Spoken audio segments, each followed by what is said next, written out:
Պարոն Ասայան, նախ այսօրվա կապակցությամբ ձեր ուղերձը ինչպիսին է։ Նախ ուզում եմ այսօրվա կապակցությամբ շնորհավորել մեր ժողովրդին։ Սա մեր պատմական հիշողությունն է եւ ոչ մի հայ կներեք մի քիչ կոպիտ եթե ասեմ բարոյական իրավունք չունի մոռանալու, որ մեր գոյության հիմքը դրվել է հենց այստեղ Սարդարաբադի եւ Մայիսյան հերոսամարտերը հենց այն էջը դարձան, որով բացվեց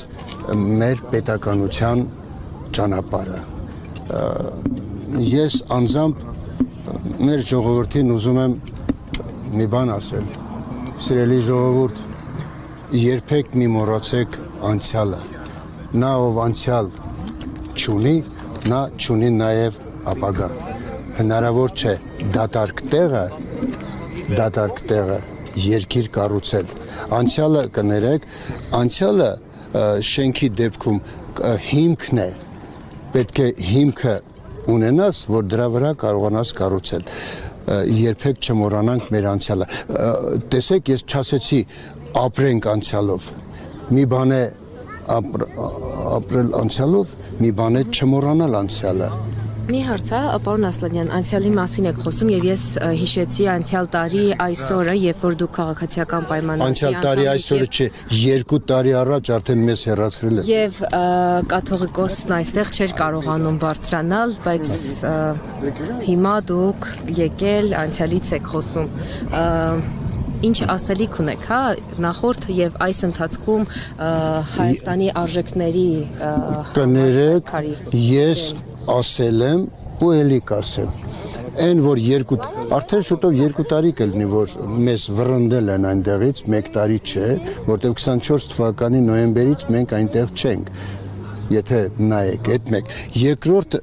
այո, ես եղել եմ եւ պարոն Աղազարյանը ինձ հետ միասին, մենք միասին ենք եղել, բայց հիմա ինչպես կարող եք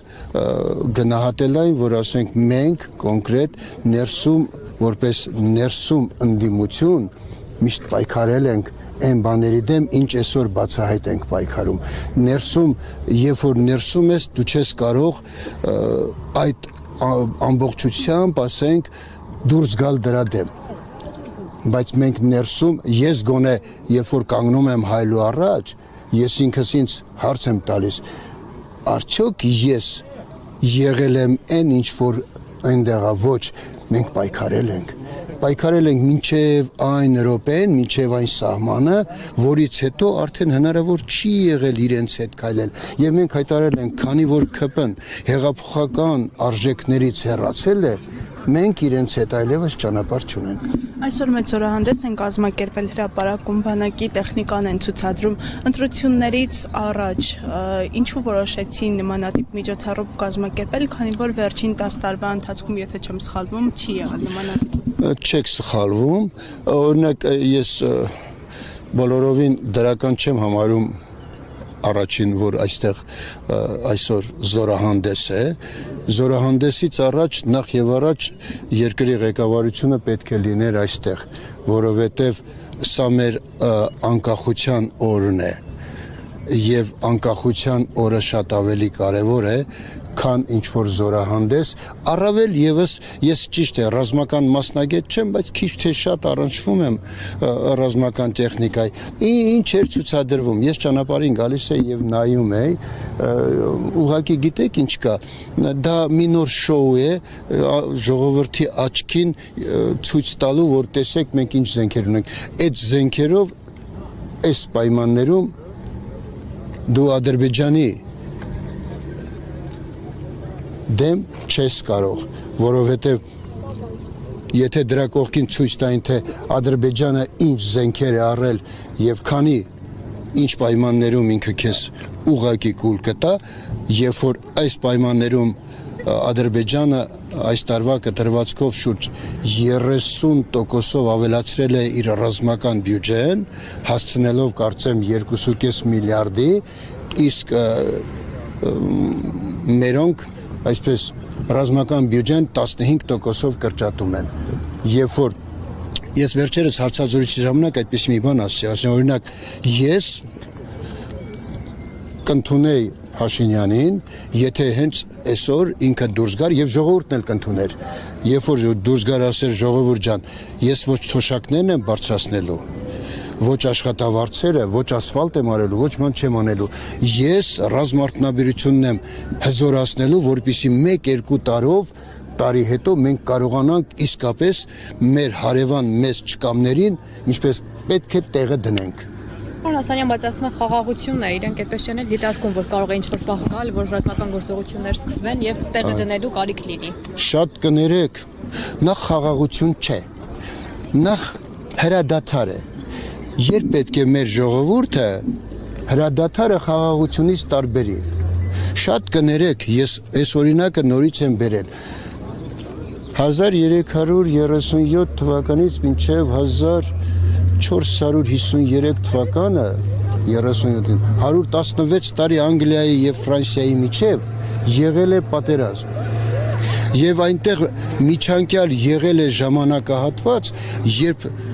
տասնամյակով նույնիսկ մի անգամ կարծեմ 20 տարուց ավել եղել է հրադադար եւ իրար դեմ չերել կռվել, ամբողջ մի սերունդ է մեծացել, բայց չեն կրակել։ Եվ միայն պայմանագիրը կնքվել է ու խաղաղությունը հաստատվել է 1453 թվականին։ Բայց եթե դեռ պայմանագիր չի կնքվել, ուղղակի հրադադարի համաձայնագիր է ձեռք բերվել, եւ այդ համաձայնագիրը չի կնքվի մինչև այն րոպեն, երբ Նիկոլ Փաշինյանը վազելով, վախենալով, ցռան վերգոյի նման կգնա ու մեր եւ սահմանադրությունը կփոխի եւ դուրս կհանի այն բոլոր բաները, որոնք խանգարում են Գասպաջին Ալիևին իր տիրոջը։ Պարոն Ասլանյան, Ռուսաստանից օրեցօր ավելի կոշտ սպառնալիքներ են հնչում, զգուշացումներ են ավելի ճիշտ հնչում, ըստ ձեզ այս լարվածությունը մինչև ուր կարող է հասնել, ինչպիսի հանգուցալուծում կարող է ունենալ այս իրավիճակը։ Ռուսաստանի դեպքում գիտեք ինչ կա, եթե դուք հարցին ճիշտ մոտենաք, կտեսնեք հետևյալը։ Մինչև հիմա ռուսական կողմը փորձել է